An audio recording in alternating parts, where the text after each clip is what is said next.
Quiet on the set. Here we go. 5, 4, 3, 2, 1. Hello, everybody. I'm Dear Myrtle, your friend in genealogy. Welcome to Mondays with Myrt, where we talk about anything and everything that's come across our Genia desk in the last week, since last we met.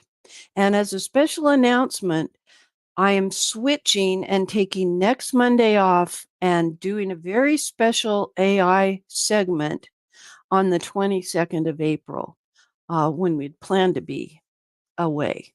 It has to do with doctor's appointments. We're okay, but you know, when they call you, you got to go. Anyway, let's pull up the panelists and see who's here today. We're going to have quite an interesting day. Go ahead and pull them up, Hillary. And I would like to talk about the celestial phenomenon that is occurring at this moment, even as we speak. Yeah, kind of cool. I spotted this on Facebook. This is another look at the solar eclipse. It is from space, from one of those space telescopes, the James Webb Space Telescope. And if some of you leave a little bit early to get to where you want to be to safely view it here in the United States, and I'm sorry, we are international, of course, but this is the cone of possibility, I like to call it, viewing prime. The last time we had an eclipse, we actually went out.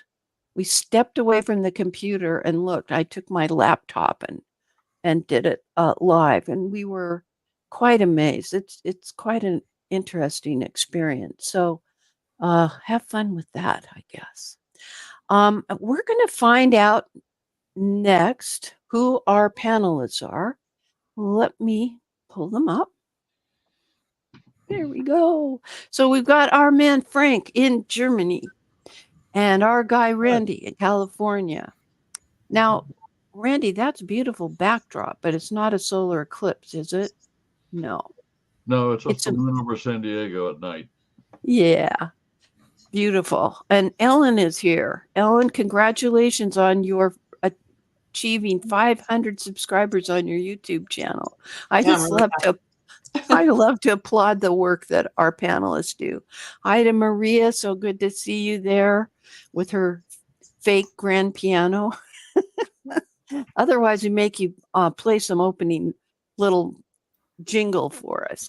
Hillary, our gal in Wales, although I should let you know, those of you who are new to tuning in to Mondays with Myrt, most of your research is in England, isn't it, Hillary?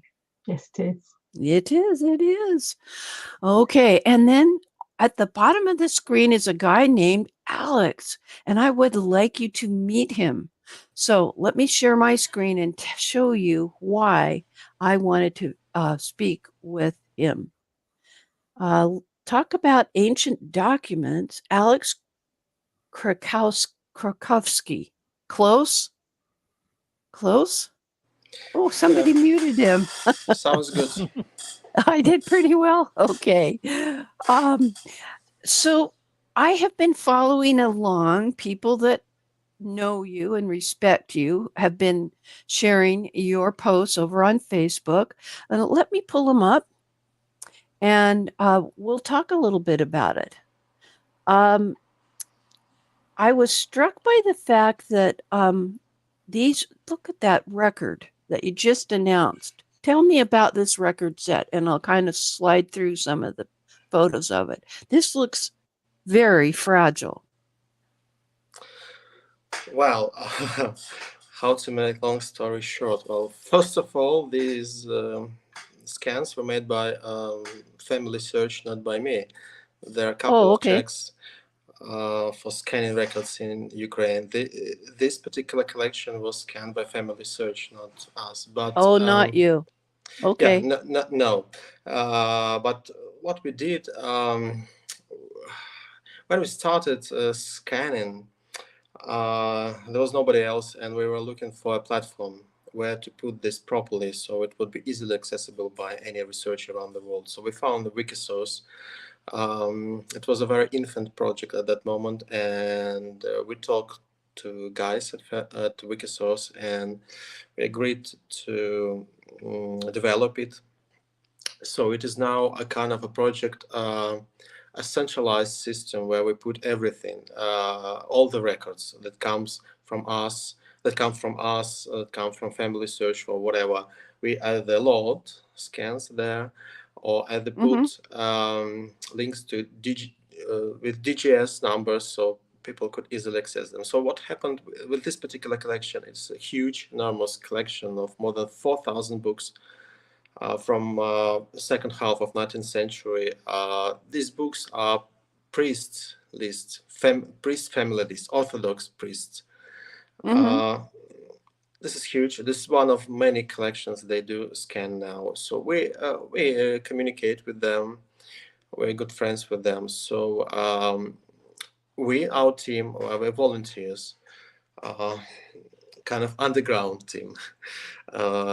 We mostly scan very rare records. It's not just scanning, it's about finding them. It's not really that hard to scan, but it's kind of hard to find some interesting records. So that's what we do. It takes lots of time and effort. And we communicate with FamilySearch. So they now have one of the largest projects they ever had, one of the biggest. They should have about 100 scanners in one country. That's a lot, really a lot. But they mostly go on mainstream records, metrical books, region lists, and etc. What we do, we try to find rare records and put them online. It all goes on Wikisource anyway. So what this particular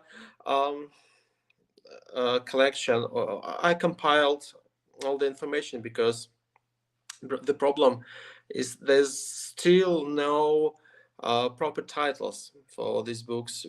Titles in Soviet inventories are poor. They're not informative. Quite often they just mispresent the information, etc. So we compiled it all, and we had put DGS numbers, so it could be easily accessible now. So the whole point of my bringing you here is to show that these very obscure records are being archived. That I'm assuming this works like Wikipedia, where there's no cost to you for putting the scanned images here. Assure me of that, I hope. Yeah, there's no cost because it's sponsored. They have sponsored. It's not my business. Right. We use money to either order scans directly from archives or hire some volunteers that will go to the archive to pay the expensive, buy hard drives and etc., or buy scanners. It's kind of very, very complicated now, and it's very dangerous. It is very dangerous when you're talking Ukraine and the war going on. And when you tell me that it's difficult to locate the records, is it because of the chaos? Yeah, because of the chaos. Because these records were shaken and stirred over, at least over the last century. Many times there was a First World War. There was a time it's called Civil War. It's now called Ukrainian Revolution. Then there was the Second World War. Collections were mixed up, and we constantly find pieces of once complete collections in various places where they shouldn't be, but they are there. So the goal is to find these very rare and very precious families, any documents that could consist of genealogical information valuable to researchers. So how do you find your researchers, the ones that actually go in these dangerous situations and do the scanning? And then we'll talk about the kind of scanners you're using. It's all different in different locations because in Kharkiv it's under it's very hard situation with the lack of electricity, etc. These archives scanned a lot of revision lists and they just send what they have. We couldn't find the archive is closed itself, and we couldn't find anyone who would go there and scan. In other towns, in say in the middle of Ukraine, we could find friends. We know each other because I've been doing this for years, and guys know me. Sometimes they write me, "Can I have a little job?"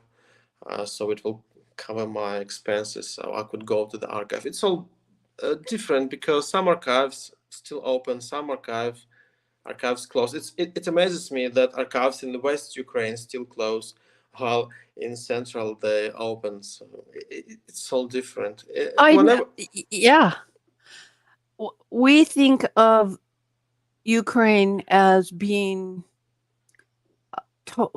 those of us here in America think of it as the size of 3 or 4 of our states, like Missouri and Illinois and Indiana, perhaps, just perhaps. And so we hear about Kyiv being bombarded with all kinds of bombs, and I don't even know how to name the types of things that are being dropped on the country of Ukraine. And so we're not aware that anybody can really, the pictures we see, we don't know how anybody's even surviving or eating, drinking, receiving medical care as necessary. And yet there are people that work for you, that volunteer for you, that go into these frightening situations. Although, like you say, I would never guess that the Western part would be the ones that have closed their archives. And yet in the middle part, wow, I can't imagine. You know, Ukraine itself, the country, is very complicated.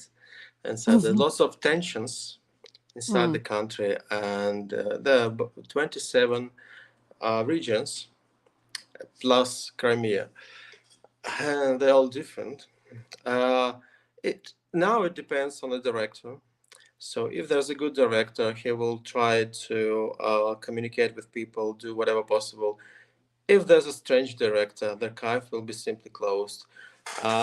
Just to let you know, in Kiev archive, one copy costs now a bit less than 2 hryvnia. That's a bit less than 5 cents. And in Lviv archive, it is 50, which is about $1.20 for one copy. It's all different. It depends. If you could communicate with the director, then it's okay. We could do something like we could crowdfund. We could help. Some archives that were heavily bombarded, we help them with everything, with renovation or whatever was possible. I have apartments in Kiev, and I have refugees still live there, and they from the south. I help people. I helped some archivists with medicals, and it all depends because we're all human. It's really a kind of complicated situation. So whatever there's a chance to do something, we try to do something. If there's a family search with millions of dollars, so let them copy whatever possible. Let them do the job. There are some small Jewish organizations that they're interested in particular collections. They do that. Okay. And we have our team. It's a team. I said it's an underground team because we still have tensions with officials. You know, we had lots of lawsuits, and it's still sometimes it could be good, sometimes it could be bad, but we try to do whatever possible in this very complicated situation. Very complicated. Let me pull this up, folks. For brand recognition, you may see things like a post from Alex as to something that they've worked on. When you click, it takes you to the website. Just a minute, let me pull it up, wikisource.org. And then once you click on a particular collection, I should have Google Translate up here, but that's okay. Then, and you're in this mode. At this point, you're in Adobe Acrobat. And it takes a second for, well, I've already got it up on another page. And so that's how it works. And luckily, we're good at adapting and using technology to accomplish things. Now, Frank, I'm going to send a post over in the panelist private Facebook private messaging, and it has the link that I'd like you to bring up. If you could do that for me. Thank you. And while we've got, while you're doing that, let me pull up some questions that people are asking. My neighbor back in South Jordan, Maria Tegmeyer, says, Alex, thank you for what you're doing. Do you focus on Ukrainian records, or do you do any other records in Europe?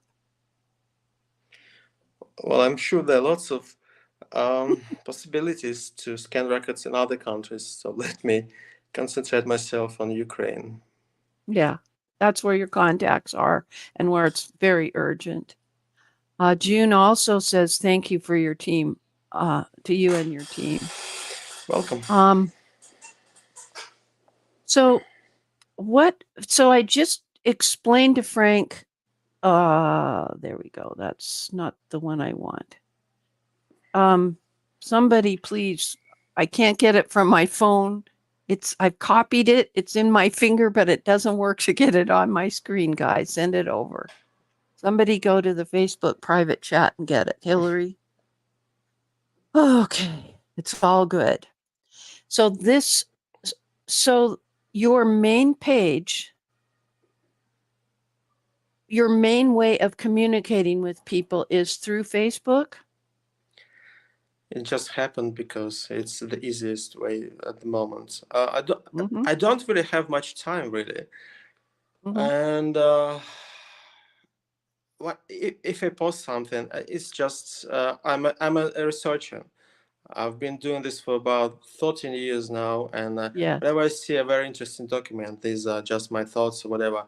But there's constantly, daily, there are thousands of cases go online daily, and I'm just not publishing everything. Maybe we need some more professional way of communication, but really I don't really have much time, and to hire someone we need money, more money. Everything depends on money. We spend everything we get for this scan, and on top of money, possibility could come and possibility could go. So I'm really concentrated on this.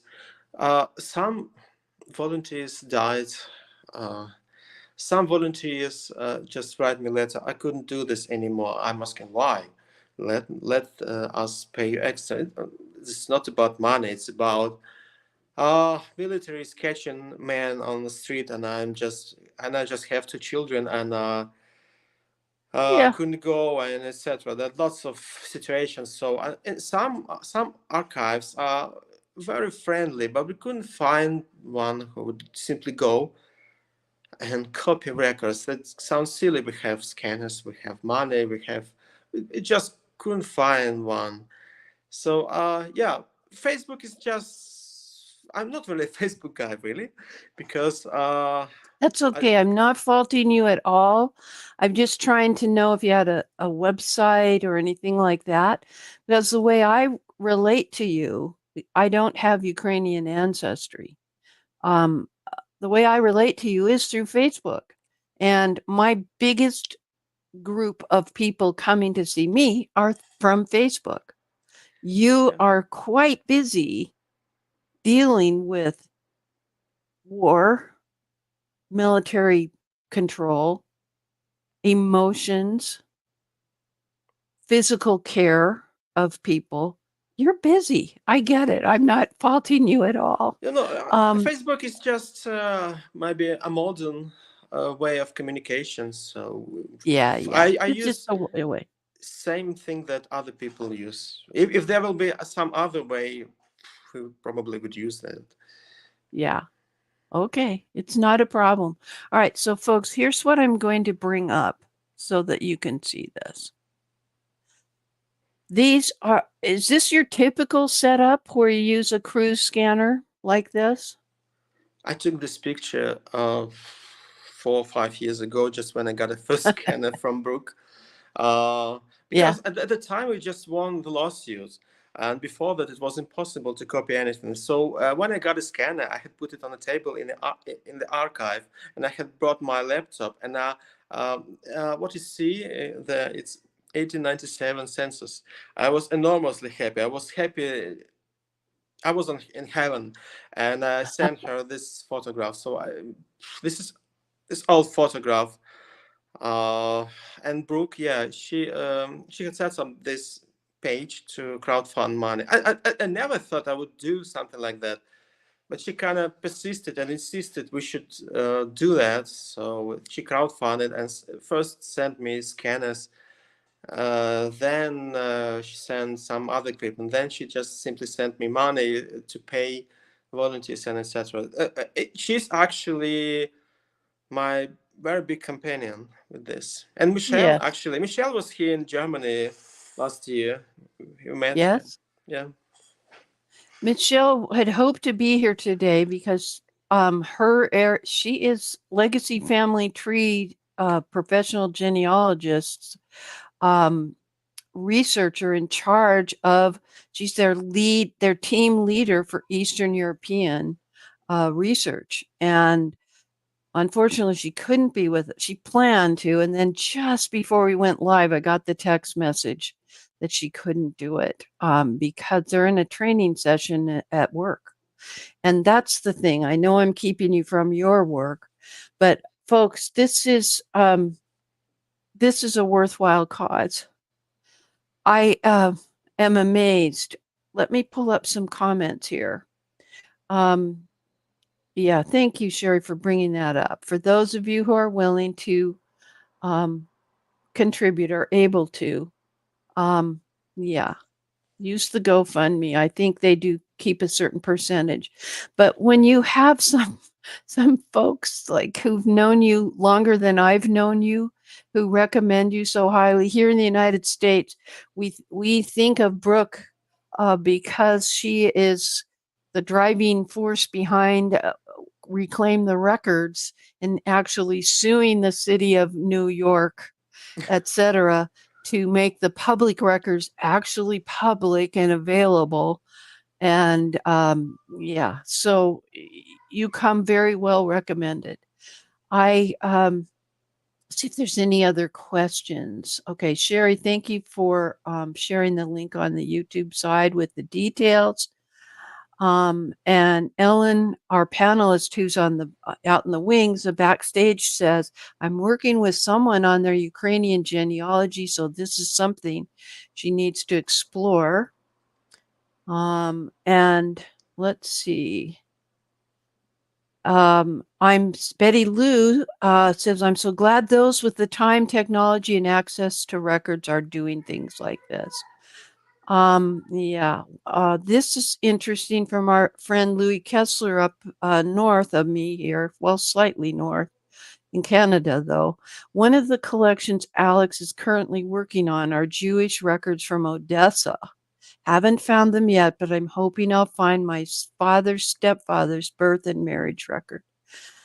Wow. Well, So Odessa is one of the most complicated archives now. That's a huge story, but this archive is very, very rich for documents. It's enormously huge archive. It's gorgeous archive that they have lots of records, and unfortunately, this city is under heavy bombardment now. Rockets fall, and it's kind of very difficult to deal with this archive. We got hundreds of Jewish metrical books, which is still a miracle to me, because they made lots of money on it, and they were very hesitant to publish them. We used every possible way, one by one. It will just take lots of time to explain how we got that. It's Miracles happen. It's not just a miracle; it's a quadruple miracle. Yeah. But yeah, I'm very, because they have records about my ancestors too, and they have records about ancestors of Sylvester Stallone, Steven Spielberg. Or they have lots of records, and but this archive is very, very difficult to deal. We couldn't find anyone who would go in there. They don't allow people to come in, etc., etc. But still, there's a special passion inside me. I just want these records. So if there's a chance, we try to use it. Even if it takes lots of money, we will do that. So, but it's still Ukraine being Ukraine. I hear you. I can't even begin to imagine it, but I applaud your work and anything I can do to spotlight it again. If you look at I know you're busy, but I frequently share whenever you post something on Facebook, just because these are very rare and precious records that could be gone tomorrow. The one you showed, that 1784, it's not only Jewish, it's a list of people. It's extremely rare because it was made before Russian Empire came. It's in Polish. This list of people is just enormously rare and valuable, because it's particular for Jewish people, because there's lots of other metrical books for Christian Orthodox people, but for Jewish records it's very, very rare and unusual to find. Jews didn't have family names back then, so it's kind of difficult to connect these records to later ones. But anyway, this very low percentage survived of these records. I'm just being a researcher, and I'm a fan of these records. It is well preserved, and these scans and high resolution. I'm just a fan, so I'm trying to put a post and say, wow, wow, wow, and so on. I've really been happy when we succeed. But there are lots of other records like this still to be found, and I'm sure if there's a possibility for us to keep doing that, we will do that. I don't know if you saw that last week. This particular archive refused to send me inventories. They claimed that archival inventories have no public interest, and which made me very the inventory had no public interest. Yeah. And they don't know every scrap of paper. It's so precious. So it is what it is. We have to deal with these people. Sometimes they could be nuts. Sometimes they have good mood, and there's a war. Everybody's in bad mood over there, so it's understandable. Everybody's in a bad mood over there. I would be in a bad mood if I were. Yeah, I can actually read some of this. Samuel, yes, Simeon, Joseph, Isaiah. I can see and I don't know what the columns mean or anything like that, but this is extremely readable and very precious to spotlight it and to show different things. And once I'd learned what column headings were, I could extract these names and it help index. But wow. Well, Alex, thank you so much for spending time with me this morning. To hear of the challenges you face, and yet you persevere. Good on you. That's what my dad used to say. He'd hold up his fists and say, "Good on you for doing it. I appreciate you. Thank you." Yeah, Thank Hillary says, looks like lots of information. Yeah, very clear writing, says Maria. People are very intrigued by this segment. Thank you for being with us today. There are many hidden treasures, really. So many to be found. Yeah. Oh, anytime you need help spotlighting something for any reason whatsoever, get through to me, or tell Michelle tell somebody, tell Brooke. I know you don't have time, but I'm more than happy. Alex and his team are genealogy angels. Thank you. We have 3 grandsons who've been adopted from Ukraine. Did you hear? I took the word "the" out. I made a mistake. Generally, the earliest Jewish records are from the revisionist lists or their census. So the ones that you get earlier in the 1700s are very special. Yeah. Louis he knows his stuff too. He does. It's all good. Okay. All right. Well, let's switch gears, Alex. Back to work. Thank you. Thank you. Wow. What an interesting and timely subject to be talking about. All right, what's next on our docket? Yeah, I like that you said that, Valerie, about genealogy angels. Okay, I think that I need to have a couple of panelists up here because we're going to talk about something new that is showing up on FamilySearch. And I actually did not notice it until Elizabeth Schoen Mills brought it up. Hi, Hillary. And that is this new thing called profile quality score that you see here. Want me to zoom in a little? You can always tell me to do that, and usually I'll do it. Okay, hi, Hillary. So this is the explanation page for it. Let me go post this here so that you on the YouTube side can try it. Where FamilySearch is explaining, they did this on the 28th of March, what this new profile quality score is. Remember, FamilySearch is really lucky because there's this university called Brigham Young University, and that is a LDS church university. It's an accredited, they have a law school, etc. But they also have a computer department where they are developing coders. And they set them on tasks and reward them for coming up with interesting concepts. One of them is to look at a profile on FamilySearch and have create an algorithm that then creates a profile quality score. Now, I have some reservations about it, but let me show you what it looks like. Their algorithms go through the things that the data that you've attached or associated with that person. And then they do all kinds of checks of systems and balances to look for possible errors, which would be problematic on old Myrt. She has Civil War ancestors where the soldier is old. He's divorced from his first wife, and a young girl, my great-great-grandmother, who was 15 when they married, loved that she could work for him because it meant money for her family, for her natal family. And they ended up marrying. And so that would fail the test because of a person, too young, too old to suddenly be getting married. But these are just some of the problems or error messages that it tries to search for.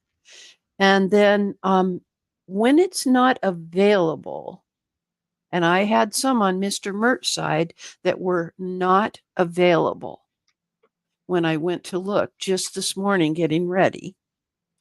User language is set to English. The person must be born during this time period, and they must be born in Canada, United Kingdom, and United States.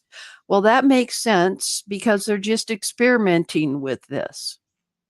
And I don't know every single person taking courses in the computer labs, the experimental labs over at Brigham Young University, but I'll bet you 99% of them, English is their first language. So to begin this experiment, they're looking for that language and those locations.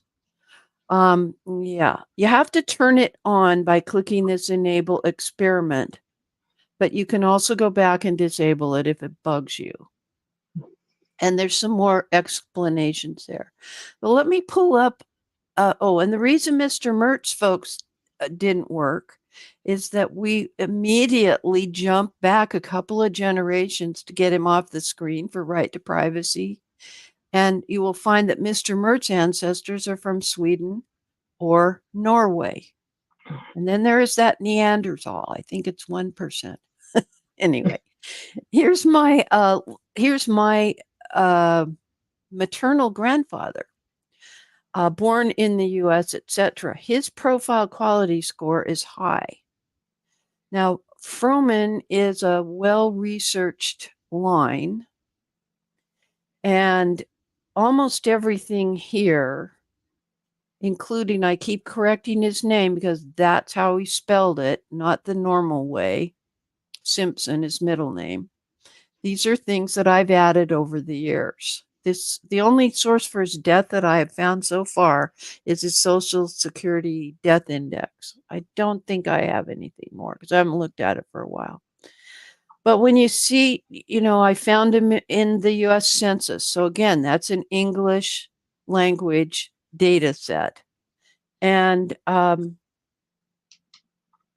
so if they just looked at his profile and not even who he married in particular,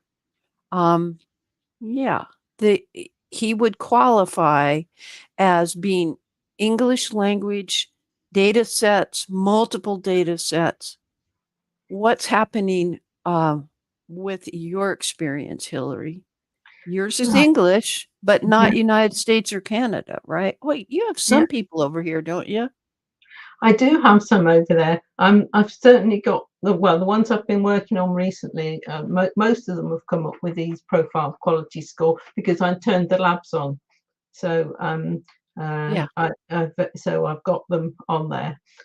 Occasionally it says not available, but certainly the one there's at least one that I could show that I've been working on today that's got this on. Okay, I will stop screen sharing. Go ahead and pull yours up, and So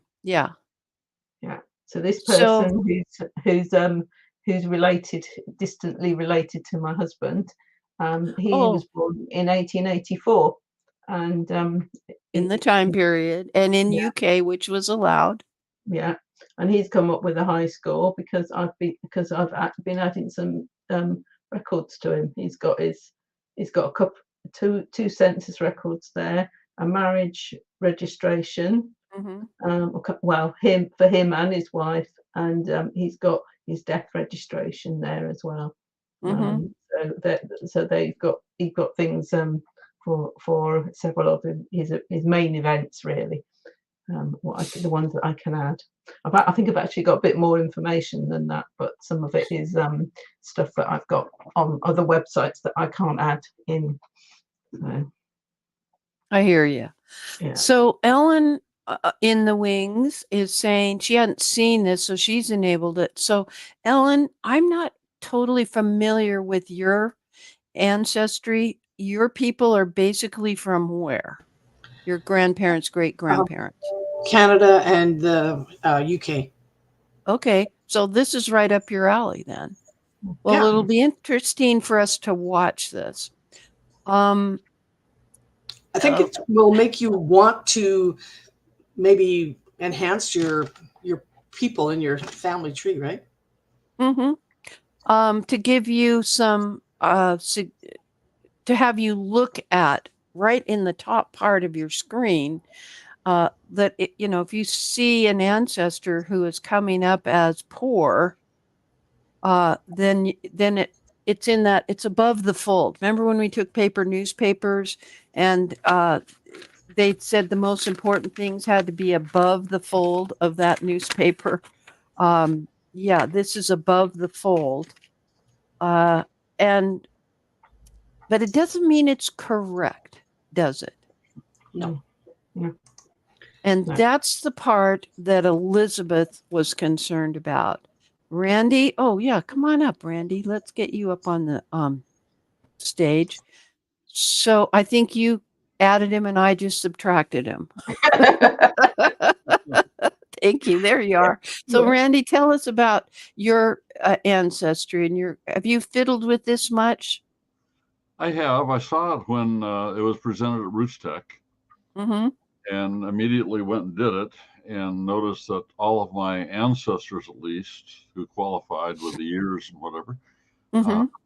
were high. And that's because I've done genealogy sketches for all of them back Mm-hmm. through the 7th great grandparents, basically, and but not so much the siblings of the ancestors, the aunts and uncles and whatever. Mm-hmm. So it works. Okay. I agree with Elizabeth's comment that I don't think you've shown yet, but No. but I do note that to bring Elizabeth's comment to reality on FamilySearch means a change. Right now, we can't attach sources in FamilySearch Family Tree to events. We can only attach them to people, Mm-hmm. files, and that's a big change. That would be difficult at this point to do it for 1.5 billion people. Yeah, and they add about 1 million people a day, they're saying. Yeah. Let me pull this one comment up from Elizabeth. The new tool encourages a blanket acceptance of profiles that have a high score. And that and this is like accepting a preponderance of evidence without evaluating the evidence. And let's see, this is the other comment that Elizabeth made. Am I sharing my screen? Yeah. Oh, good. That's always nice. Okay, she said, we have a far greater need to encourage tools for analysis of each and every individual assertion, as opposed to blanket judgments about the profile itself. It's like a preponderance of evidence might be something along the line of, which we don't use that phrase anymore, an obituary, a death record, a burial record that may report things like who the parents are, what the birth year was. Well, each one of those items is probably the informant is one person, probably whoever went to the funeral home and gave the birth information. The best source of a death date is not the tombstone. And I can say that. My original immigrant ancestor, William Warner Player, who helped build the Nauvoo Temple, the original one, also worked on the Salt Lake Temple with his son. In his later years, when he couldn't climb up the scaffolding anymore, I guess, he carved tombstones, and he was one of several pioneer-era tombstone carvers, as reported in a publication of the Utah Historical Society. And they make mistakes. They do. He, however, was weird. He signed the very bottom right there where the grass grows up. He signed his name. He carved his name. Not too many carvers do that. Yeah. So Frank is saying something. Talk to me a little bit about this, Frank. Yeah, what I wanted to say is that it doesn't spare you from checking the sources yourself. For example, I'm working at the moment with some French-Canadian sources, and the first censuses are all bogus, all over the place. There are literally every single line is completely false. And I don't know what the enumerator was drinking on the day. Well, there is that thing about wine that you can even buy at McDonald's at the drive-through in Germany. I noticed when I was there. I hear what you're saying. Yeah. It doesn't take into account there could be another person by the same name in the same area who married a woman named Elizabeth or Mary. Common names. Yeah. Hillary, you're shaking your head. Yes. Talk to me Yeah, some the more. person I've got at the moment, I'm sure that this marriage they've got on the record is wrong because they've got this. He's got a middle name, and he wasn't even born with a middle name. And one minute he's in one part of the country, in a few years later, he's marrying somewhere in a completely different part of the country. Which, although it does happen, I think it's less likely to, particularly given that he's got an additional name added there. Less likely. I like that likely or less likely, because in our proof statements or proof arguments that we write to ourselves, we are the client. We write it to ourselves so that we can summarize our thinking on the subject. So it might be that Hillary, who has these thoughts about the middle name and about the wife's distance and things like that, and barring any new information, this is her current thinking, as Cousin Russ used to say, on the likelihood of that being the same man as her ancestor marrying this woman in a distant place. Ellen, you've come up on the monitor. You probably wanted to get in on this conversation, so unmute yourself, dear. I was just checking some of mine because I just enabled it, and I have some medium and high score. And then I think there was one that didn't have a score at all. So I'm not sure exactly what that means yet. I'll have to explore this further. And so that comes on pretty quickly then. Oh, it yeah. came on quickly for me. It kicked in right away. Yeah. And I'm like, very similarly, you're talking about people with common names. I have my great grandmother, their great grandmother in Brighton.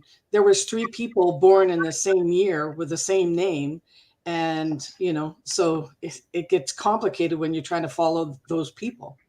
It happens. Think about if you had 4 brothers. They all loved your grandmother.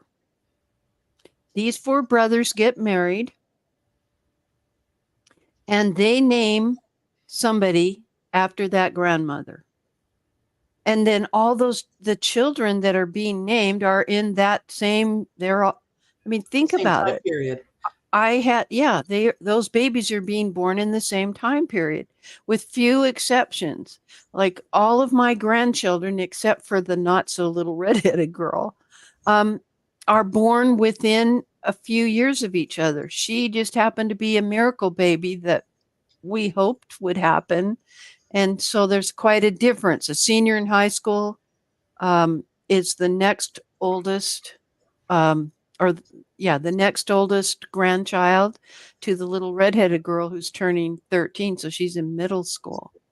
But basically, that's the fun of having cousins, is they were born within a year or two of you, and you got to play together if you had a big family. Let's see. Let's find the article that you're talking about, Randy. You're saying let's bring up Yvette Hotink's leveling up score. If somebody could bring that up, I'd appreciate that, because she's smart. Very smart. Extremely. Yeah. Yeah. Go find it. We'll keep talking and we'll go from there. Let's see. Then Maria says we got those Irish naming patterns. The oldest son gets the dad, the oldest daughter gets the mom. Yeah. And I hear you. I'm wondering if that original post of Elizabeth's I don't have the link to her original post. Darn it. I have the link directly to the archive or to the to FamilySearch. Yeah, just search for Yvette Hotink and Leveling Up. Okay. Interesting take on a common name. I have two sisters who literally have the same name, and the only way to separate them is by their husbands' names. Yeah. Well, thank you for doing that again, sending this up to the screen. Thank you, Sherry. Appreciate that. I really want to support Alex. I mean, we have been sending funds to for relief, for food support, but this is a whole different level. Oh, and Sherry found it, so let me pull that up. Let me pull up that link. Oh dear, get it. Come on, Myrt. I can't get it from there. Oh, let's see. There it is. Thank you, Maria. I have a clickable link in the private chat. So if you have a different link to share with me. Okay. We're multitasking today. All right. So I'm going to pull up this website and share my screen so that you will understand what on earth we are talking about. Great. And turn this off. Got it. Okay, so Yvette is over there in the Netherlands. We know her work. She's the one that's been proving her relationship to Eleanor of Aquitaine. I know she just got her PhD thesis approved. I mean, it's accepted. She's earned it. Wow. And last I checked on her Eleanor of Aquitaine research, I mean, she went to France even to do some on-site research of very ancient documents. She knows her stuff, guys. These are her levels of ancestral profiles where we don't know the name of the person at all. I have a few unidentified women in my database. The first wife is all I know. And we descend from the second wife, but I still want to know who the first wife was and more information about that marriage so that I can be sure, are these children attributed to the father from the first marriage or the marriage that we come through? We were from among the youngest. So first level would be name only. Wow. And I would love to have that. Let me make this full screen so we're not getting too much background stuff. The next thing would be those vital records of birth, marriage, and death, which Alex is trying very hard to archive for us in those parts of Ukraine and other places. And she says in her own analysis of her database, she has reached that level for most of her ancestors born after 1650. Now, those vital records could be church records, right? Because here in the United States, unless you have New England, it wasn't actually a federal law that a state should keep birth, marriage, and death records until 1920. Yikes. Yikes. We have a few overachievers like Connecticut, but anyway. A third level would be to distinguish that ancestor by their occupation, by their residence, by their children and spouses' names, and pray they have some unusual name like Snicklefritz, which is what our grandmother used to always call us. Come on, Snicklefritz, catch up with me. She'd say it to Piggly Wiggly if we were dawdling over something we wanted and she wanted to go to the next aisle. So I always use that example of an unusual name. And she has a little checklist for each of these levels, the kinds of sources she uses. And it will be specific to the areas of research where her ancestors lived. I was once asked to teach, well, I'm always getting asked to teach a series of Sunday school classes on how to climb your family tree. And they would like us to have 30 or 40 people in the class. And I'm like, I'd be happy with 5 people, because those 5 people are going to have distinctly different ancestral document challenges, owing to the fact that we didn't have all of our ancestors born in England, or we didn't have all of our ancestors come to the United States. They decided to go to places like Australia or over to France or whatever the thing is. And so each challenge, each researcher has to get up to speed as to what kinds of records have survived. So they call them she calls it population records, which in the United States only started in 1790 and only listed head of household. But she says that they do have some earlier variations in some towns. And remember our good friend doing Greek research. Oh, what's her name? Sometimes it's a voter registration roll, and it only lists men because only men could vote. Carol. Carol Petronic. Yep, thank you. Mhm. I'm glad that I'm not doing this alone. You're contributing here. I couldn't remember her That's last name. yeah. I learned her last name. We actually knew each other because we quilted, and we actually went to the same chapel years ago. I was in a different congregation and met at a different time, but you meet people in the hallway. And anyway, okay. The next level of identifying unique individuals, property owners, their military service, not just World War II, but what their unit was. Yeah. Religion, criminal activity. That would be my family, right? And then there's this tiny little thing called the GPS, a genealogical proof standard. And this is her possible line to the Eleanor of Aquitaine. Genealogical proof standard means that you have done that reasonably exhaustive research. Tell me what records you started out with. Let me get my panelists back up here, everybody. And we'll have a heart-to-heart. I know that a few people have had to leave. Okay, it's all good. What did you start with when you first started doing genealogy? Hillary. I started with certificates and the people that I knew, and I talked to my my father-in-law and my paternal aunt.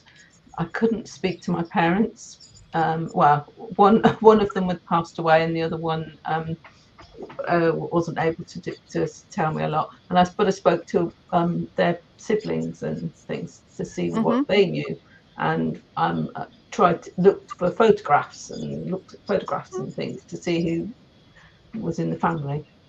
Very typical way to start doing family history research. Would you, the rest of you, Randy and Frank, Ellen, you're all shaking your heads, yes? You kind of ask for the, whatever documents we already have. You might remember your grandmother had a framed thing of the marriage from the church paper, and that was on the wall in the living room, something like that. You wanted to look at the old photographs, and by word of mouth, you got information from living family members. How reliable are those stories? I found mine were pretty reliable. I got a box from my mother in 1998 Yeah. when I started. Mm-hmm. And my great-grandmother, her grandmother, was the family genealogist. She was the one that contacted all the family members Yay. met her back in the 1880 and on time frame, and she didn't die till 1944. And my grandfather was an only child. My mother was an only child. So that helped. here come 4 generations of stuff, photos, Wow. artifacts, Wow. things like that. So I got a great start with that, and all that was right. She had a list of 65 cousins that she knew about Wow. in her family, and all of them were right. Wow. That's a big exception. No wonder you're having to blog a lot. Because you had to pay the price somewhere. You had to pay the piper. Go ahead, Hillary. I found all the things that my aunt told me, like about a child that died young, and other things like somebody wasn't the father of somebody, even though they're on the birth certificate because this person was married, and lots of things that I was told I've actually managed to prove, and I disproved at one sort of surname, but I found it elsewhere in the family. So it only goes to show that somewhere along the line that information has come through. There is some truth somewhere. I think, Ellen, you were raising your hand. I started out by interviewing my great-grandmother on my dad's side and asking her all the questions. And then, but I realized later on that I should have interviewed my grandmother on my mother's side, because she's where the brick wall is. Her father was adopted, and I didn't know that. And she probably knew more information about who his parents were, or what the real story was. But totally could have been. Yeah. Maria, did you want to say something? No, just not really. No. Well, but these things make sense. We do have regrets that we didn't speak to somebody, etc. Because we were growing up, and then we were raising our kids and stuff like that. Frank, you are newer at this than I am, let's just say, because you are younger than I am. We have to admit that. I can say it because I'm the old one, but I'm not playing the ageism card or anything. How did you start out with your family history research? I actually started out back in, I think it was kindergarten or even school, when we had a home work to actually build out our first family tree. But it completely ditched it later on, and then I think 10 or 5 years ago I started all over again. And I wish I had back then in school taken the opportunity to talk to my grandparents, which are not alive anymore. I hear you. That would save me a lot of trouble. It would. I wish that I spent more time. In fact, I've been thinking about this lately. My grandchildren's, one set of grandchildren, the Warnick family, their grandpa has a rich collection of family history, but he hasn't kept it up. They've been doing a lot of indexing for FamilySearch, but they haven't done any more work on their family tree, like attaching all these documents and things. So this is the heritage of my grandchildren. It's not my direct line. And I know Randy does some work for his grandchildren on their other lines, because I've heard him refer to that over the years. And I really need to, I'm on good terms with that grandma and grandpa pair, but their health is starting to fail. Well, so are all of us. We're all crumbling, except for Frank. You're going to be hosting Mondays with Myrt in 20 years, Frank. Oh boy. When we're all gone. Yeah. Anyway, these are the basics. And now you can see that as we progress through what Yvette is suggesting, let me go ahead and share my screen again. This is doable. The 6th level is to write a biography. Now, I only know of one person that's really diligent on doing that, that's on our panel, and that's you, Randy. Because you've been doing 52 ancestors. You've been doing that challenge from Amy Crow. But you've also been doing the collaterals. We talked about that a couple of weeks ago. So tell me more about why that's important, even if it's only a few sentences. It's really important because first of all, the ancestors, I found very few biographies of my ancestors back through 7 great-grandparents. Very few. There were a few. And so I've done 500 of those, and I didn't think I wanted to start the 8th grandparents because, I'll never survive it. Yeah. Well, there's like 500 of them. I know. I'm just one of you. I know. No, there's 1,000 in that 8th great-grandparent. So anyway, but then I realized that the relatives, the aunts and uncles of my ancestors, weren't documented either. And so I've started, and I'm working right now in the great grand aunt uncle range. So, and I'll continue that because they're easier. I have a lot of records for them. I have a lot of courses for them, but the biographies were incomplete. So it's a challenge to do it once a week. It just takes discipline. You have to start and then continue it. And so I do those. I post them on Friday morning. I usually do them Thursday afternoon. Hillary, I'll bring your comment up, but go ahead and talk to me about this thought. Yeah, I find that I've got great-great-grandparents, which is not very far up, where I don't know who the father was. So those lines can't research them at all because I just don't know who they are. And this is where we can really, really struggle if we've got areas where we don't know who usually the father is, but then when you get further back, you perhaps only got the father's name on a baptism and you haven't got the mother's name, so you then can struggle to even know who the mother was, especially if there's several people with that surname in that area. You might be going completely wrong line when you choose a particular mother. And thinking back on the fact that we had Alex visiting with us earlier, we have to revisit it from time to time as these very obscure records that weren't there when we tried initially to do research. They may have come up in the meantime because of people like him and all those excuse me, I get choked up about it. All those FamilySearch missionary couples. I usually send older missionary couples, and they're to live somewhere for 2 years and not proselytize, but do digitization projects. And they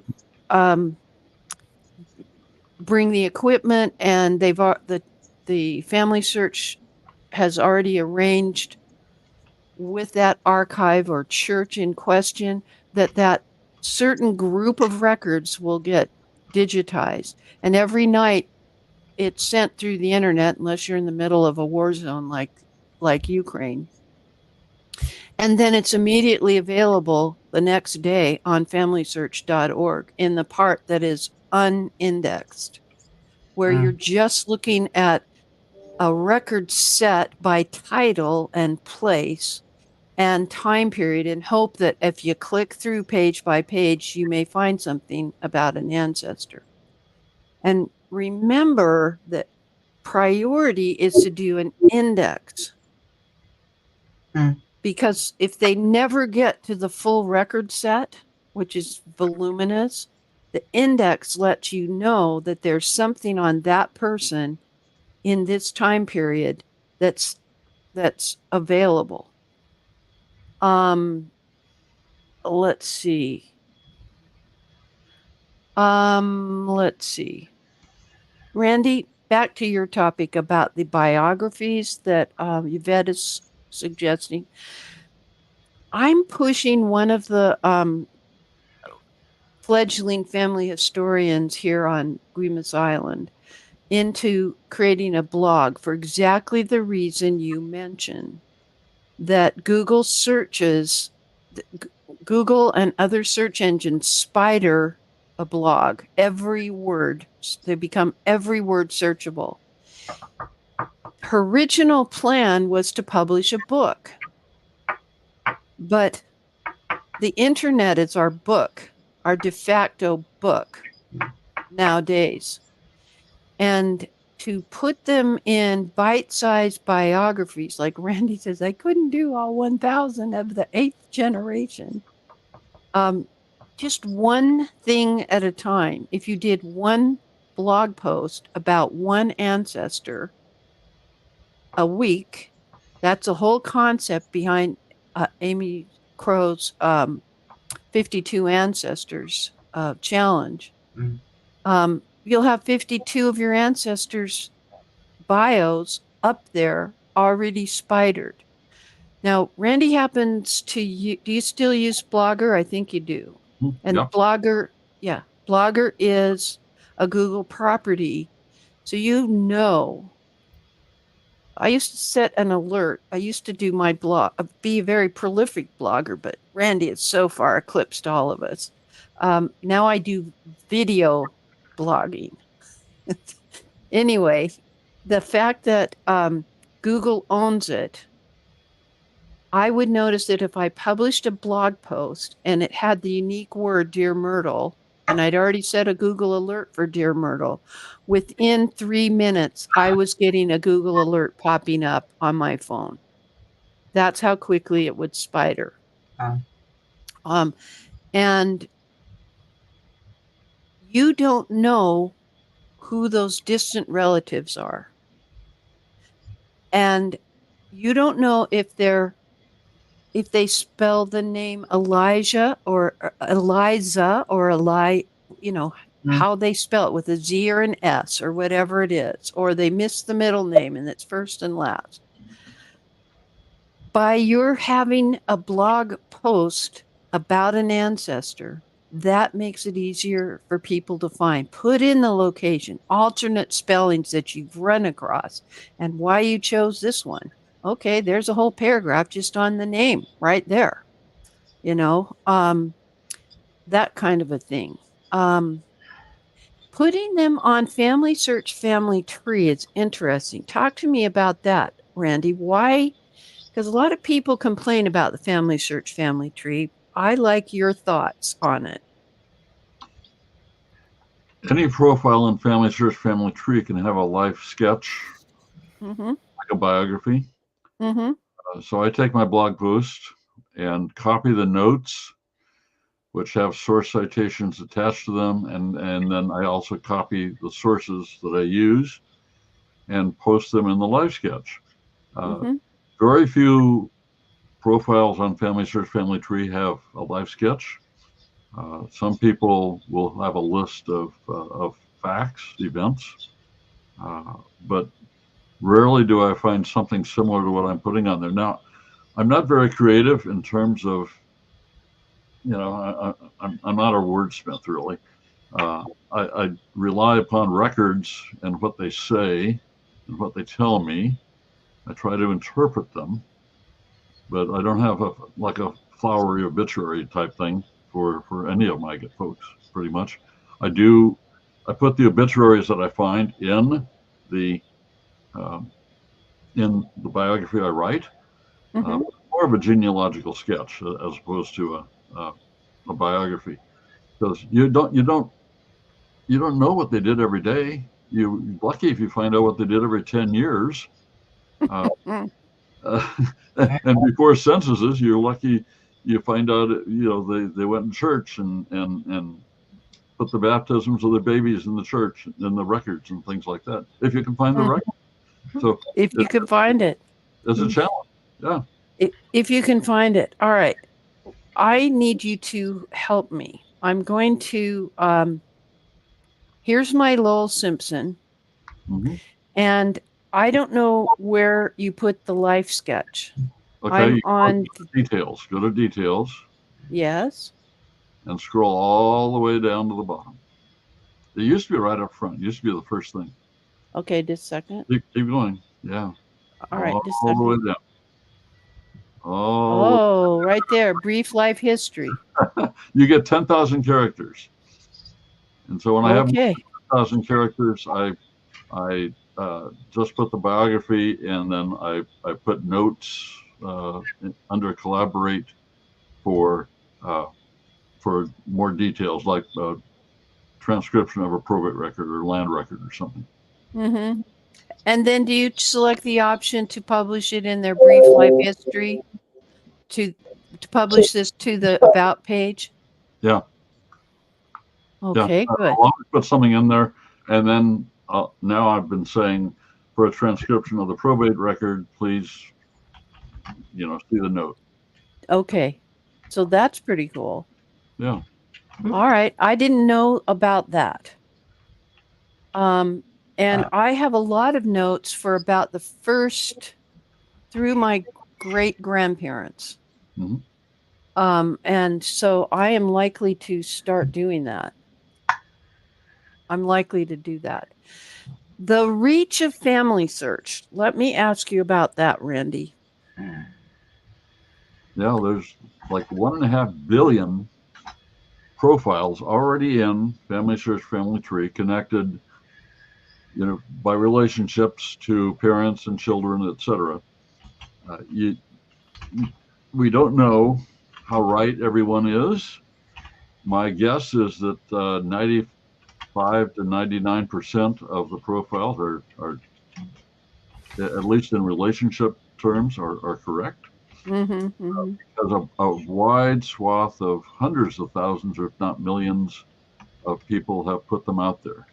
We all have an investment in our parents, our grandparents, the people we knew, and consequently, the recent generation stuff is pretty good. It's when you get back and nobody else has that ancestor but you. And so, and we all have millions of people we don't know the name of, millions of ancestors, Totally. And that's without pedigree collapse or endogamy to consider. All right. Here's what I'm going to do next. Let's switch gears. I'm making note that Monta wants to know about setting up a blog. And the easiest one I know for you to use is Blogger. So I am making a note, Monta, to add that on the 22nd. We're going to talk about AI. We're going to talk about Blogger. We're not meeting next week. Let me go to my schedule and see what the heck I forgot to talk about. And we'll take it from there. And thanks so much for finding that 6 levels of ancestral profiles. That's worth printing out. It's pretty amazing. Okay, we're skipping that. We did that. Oh, Randy and Frank, there was a little bit of help going on between these two. So let's have Randy and Frank stay on the panel, and everyone else can go into the wings. And you guys tell me what happened. Randy, I'll pull up your blog post. Okay. I can find it here. Yeah, I got it. Yeah. All right. It also gave me a Saturday night genealogy fun topic, which was wonderful. And I'll do another one this coming weekend. Okay. So I don't know how, I don't remember how it came up. I think it was one of our Mondays with Myrt. Yeah.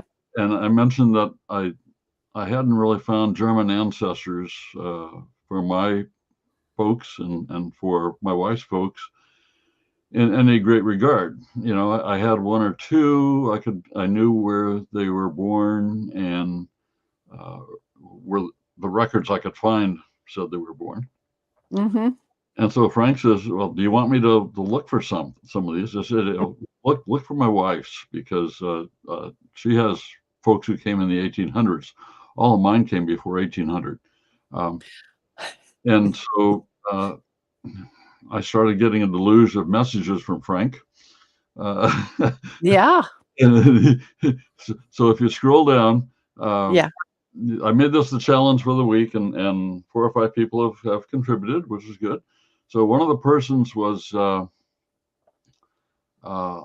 Linda's second great grandfather, Frederick Schaffner, born about 1828 to 1889. Mm-hmm. America about 1850 and settled in New York and married Susanna Hoffman and had a son Herman, etc. Okay. Mm-hmm. And some of the later records for Frederick said he was born in Darmstadt in Hessen in Germany, now Germany. And Mm-hmm. consequently, so Frank, did his magic and found a record for Frederick Nicholas Schaffner, born 1829. The record, what you just ran the mouse over, is a reference to an earlier record of a sibling. Oh, okay. It's a nuance in this record. Now the challenge here is to read any of these pen scratches, Right. But Frank can do that. So thank you, Frank. Yeah. And so I didn't have the name of the parents. I didn't have a birth date, and now I do. And this says Christian Schaffner is the father, and Frank says it's Elizabeth Harf and Harth, Harth, and not Groff, which is what the indexed record says. And this was the only issue with that one. The other ones was way better in the indexed. So it got worse and worse the further I digged. Wow. Yeah, the problem with this script and our Latin script that we have is that Hearth, it starts with an H, but it sure looks like a G, and that's because the H, the capital H and the lowercase h, all have a descender below the line that the Latin H doesn't have, or the English H doesn't have. And it's actually the Old English H was very similar, and that makes sense because it's Anglo-Saxon. I get it. Well, Frank has helped me. Remember years ago, he helped me find out more about my Conrad Weiser and what's going on in Germany with the Weiser family. And this is another reason to blog or to hang out with Mondays at Myrt. It's a panelist. Somebody will love you enough to do it. Cousin bait, Yeah, cousin bait, as Bill West says. That is for darn sure. Well, that's a great breakthrough. And thank you, Frank. Yeah. You're welcome. Yeah, I love that. Okay. Another thing I've been trying to get to for 2 weeks. And so let me get this said. The spoken word. This was something that Judy Russell posted. And the concept of copyright. And this is important for those of you who belong to genealogy societies that publish a newsletter. When an author submits an article for a newsletter, they still own the copyright for the use of that in any other format, unless you have, unless your society has the expressed written permission for that article to be used in something else. Now, this came up because a local society wanted to take and make a compilation of all the articles that somebody had written for their monthly newsletter and make a book out of it for the speaker or for the author in recognition of her contribution. And it's a sticky wicket because the rule is you have to have permission to do it, because a book is not that one edition of your society newsletter. And so the legal genealogist shares this information with us. Let me give you that link. It's called the spoken word. So word of mouth isn't good enough for this. It isn't an approved contract if the person just says, sure, you can use it. Yeah. All right. Now, one or two other things I'd like to share with you before we go, and I'll pull them up. Cousin Russ and I did a very interesting Wacky Wednesday. Let me pull it up. And I released it last Wednesday for several reasons. First of all, I can now hear his voice without crying, so that's good. Am I sharing my screen? Yes. Yep. Okay. Part of why I want to bring this to your attention, this was the names concerned here were the names that Cousin Russ and I have in common. And I was remember when I did my Wacky Wednesdays and I really dressed up as somebody else? Yeah. And using that, yeah. Yeah. Yeah. The Darlington family, the Yearsley family, the Hoops family, these are Quaker ancestors that Cousin Russ and I had in common in the Pennsylvania area. And among the record sets that we talked about in this, and I've mentioned them all here in the description where it says more. One of them is this War of 1812 collection over at the National Archives of the U.S. And when I went there to check out that the URL was still good from my notes, I found a lot more information about the War of 1812, frequently asked questions, and including different databases than just the compiled service records. So things have improved since last we did that particular Wacky Wednesday. The other thing is to talk with you, how many of us here attending live have Pennsylvania ancestors, like colonial Pennsylvania ancestors? Well, it's taking a while for the website to come up. The published Pennsylvania Archives books have let me pull this up too. Oh my gosh, it won't come up. I hate it when this happens. Anyway, here we are. Well, that's one of the things. I wanted the one from the Pennsylvania state government, and it's not coming up, guys. And I don't think it's my bandwidth issue. I think everybody's going there at once. This is the best $5 you can spend in finding out how to use the published Pennsylvania Archives books.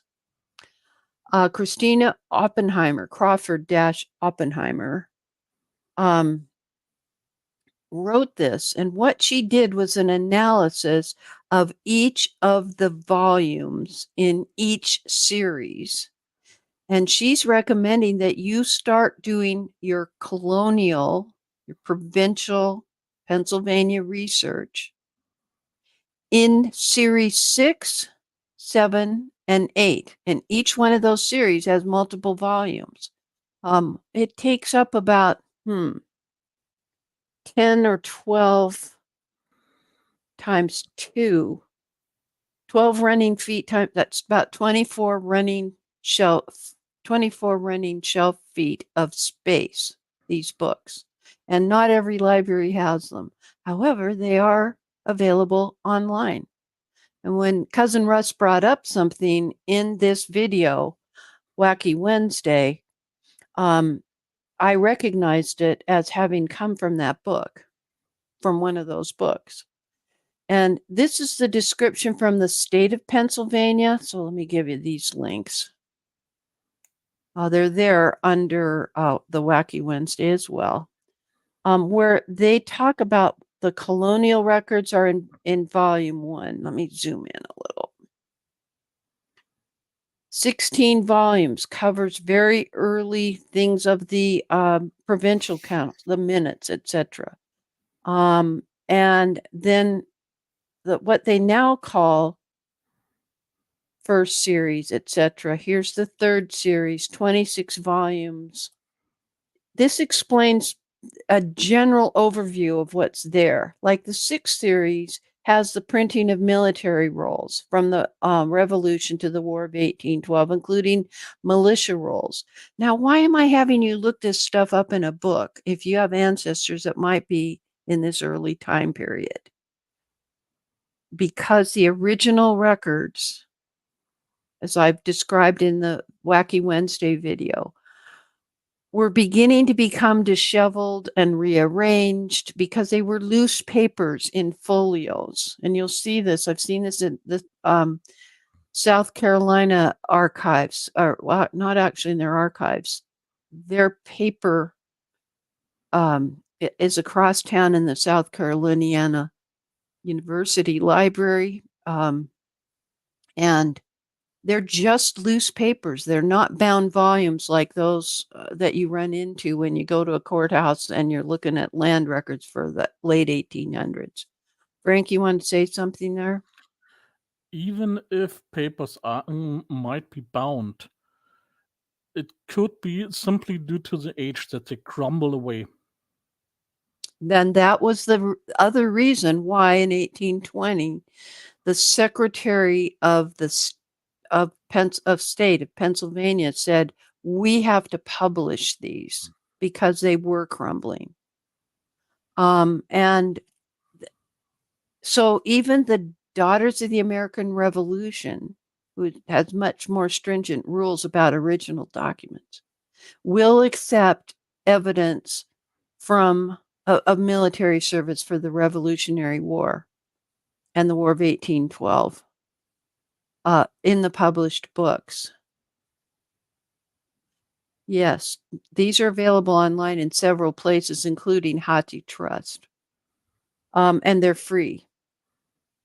And it's one of the collections that was the original basis for some work that the forerunners of Ancestry.com used to experiment with. So they might also, certain parts of it may be on Fold 3, but I just would say use HathiTrust. Anyway, that is something I wanted to bring to your attention. And to let you know, I'm not just willy-nilly putting some of our old recordings up. I'm reviewing them, seeing that the links work. That takes time because you know how wordy me and Cousin Russ can get. I and Cousin Russ can get. Oh, whatever the word is. Anyway. Yeah. The other thing to tell you is that our friends over at Legacy Family Tree webinars are having their marathon, their 24-hour marathon on the 11th and 12th of this month. Let me get that link for you at familytreewebinars.com. That's this week. And of course, every little recording will be available for free for a week. It's a free webinar, 24 hours. Gosh, we did it 24 hours once, and I had to ask Jill Ball to take over as the host for me. And I went and took a cold shower to try to wake up during that last 3 hours. It was really hard, but it was fun. Anyway, Hillary, you came on screen. Did you want to say something? Yeah, can I just briefly say that as on Friday, which is the 12th, they're starting one of the thons on WikiTree, just to remind anybody that belongs, if they want to join in that thon, they have to sign up by Wednesday. That's all. So okay. But you have to be a member, and yeah, in order to take part anyway. So yeah. All right. Thank you. We support WikiTree. Remember that we're not here next week. You can always check my calendar. It's at dearmyrtle.com.